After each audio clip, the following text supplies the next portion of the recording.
welcome back to Book Club Preview. Today we're looking at chapter 22 and 23 of Death in the Clouds. This book is almost finished this series. We have 2 more chapters after this and we'll finally know everything. But there are some extra bits of information that we learn in these 2 chapters. First of all, it starts off chapter 22 with Jane, Norman, and Perrault talking together about Countess Hornberry. And Jane and Norman are really curious what Hercule Poirot found out, but he doesn't tell them. Instead, he goes on another path and he starts talking about how people end up doing jobs that they actually want to do.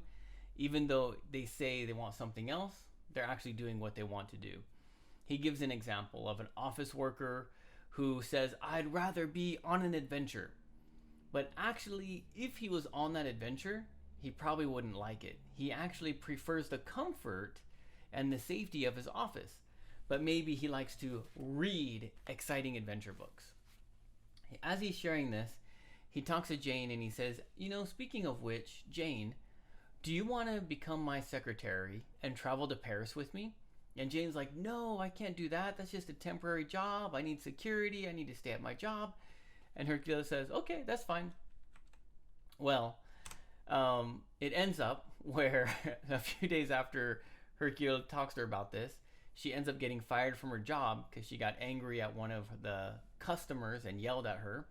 And so she said, Monsieur Poirot, is that job still open? Can I take it? And he says, yes, come with me to Paris. And after you're my secretary, I'll even find another job for you. So Jane ends up going to Paris with Hercule Poirot, and I think they take a train. And as they're on the train, Jane is like, oh, do you suspect the Duponts of being murderers? And he's like, well, I'm actually just going because I want some information. So as they're traveling in, they're kind of talking about the roles that they'll play, different things that they're going to do. And one thing that Hercule says that's really important, and I'm going to actually read this in the book, and this is the last part of part 1 in chapter 22. He says, let's see.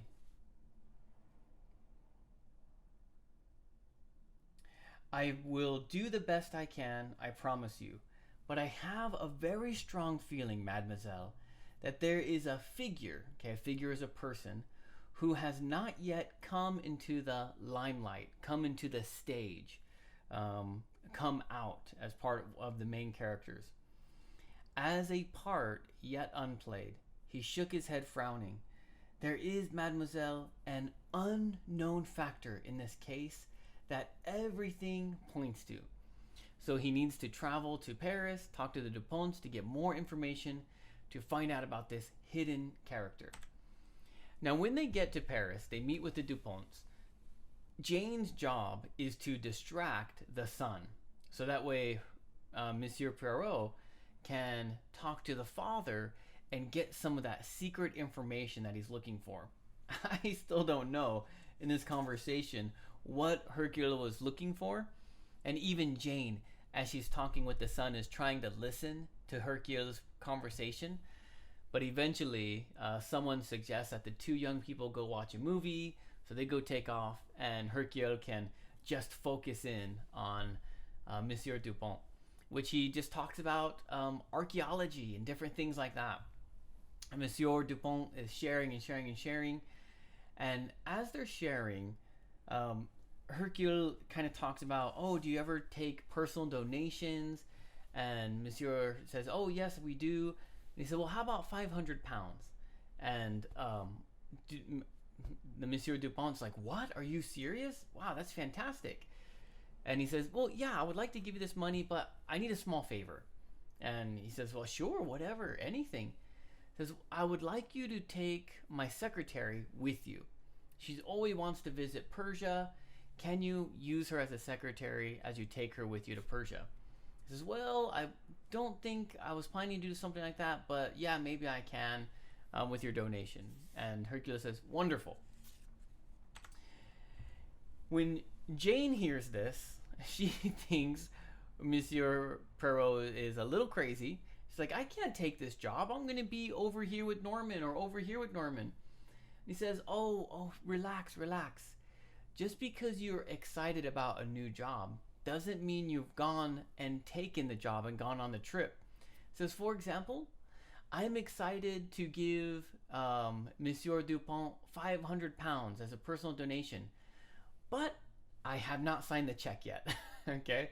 So he's kind of maybe saying you can just enjoy the lie to get the information. Now, the next chapter, chapter 23, is where Anne Marcet comes in. And this is Madame Giselle's daughter, okay?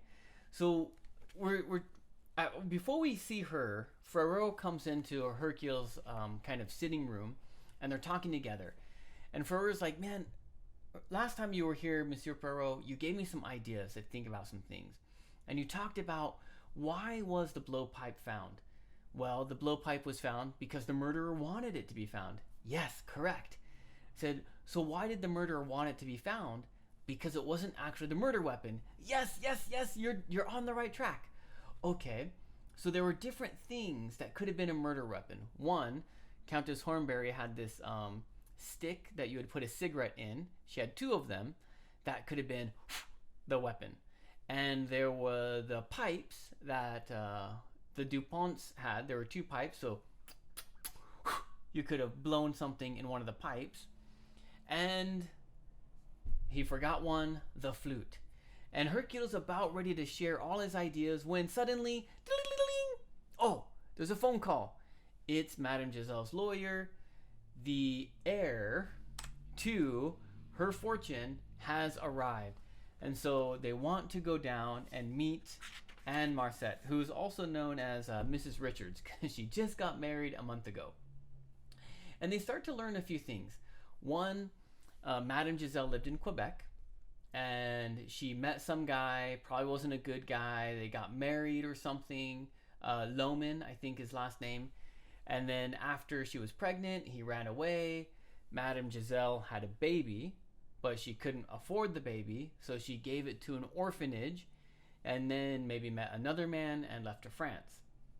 So this baby, okay, Anne Marcet, she was raised in an orphanage, and then she kind of made her own way and met this other guy, Mr. Richards, and they got married, and he went back to America. She's about ready to go back to America to see him, but she got held up, so she couldn't. She found out about this whole thing because someone at her orphanage in Quebec was reading a newspaper and learned about it and said, oh, Anne, don't you remember your maiden name? Your mother's name was Madame Giselle, or whatever her maiden name was. And he said, oh my goodness, really? Yes, you might want to go see if you're the heir to her fortune. And so that's how Anne found out about all this kind of stuff. Now, they interview and talk to Anne for a while, but she doesn't really have anything to talk about. But while Ferrer and Hercule are leaving, Hercule Poirot's like, man, I just feel like I met this woman before. Maybe she looks familiar, but I just think she looks, I feel like I saw her before. And then Hercule shares that there were 3 young women, Jane, Countess Hornberry, and Vignette Kerr on the airplane, and each of those women were about an age where they could have been Madame Giselle's daughter in disguise. For example, Countess Hornberry, she was an orphan, so she might not even know her parents, and she had an original name which Hercule asked for earlier, but it didn't connect with Madame Giselle, at least that I remember. But he still feels like he remembers Anne Marcet for some reason.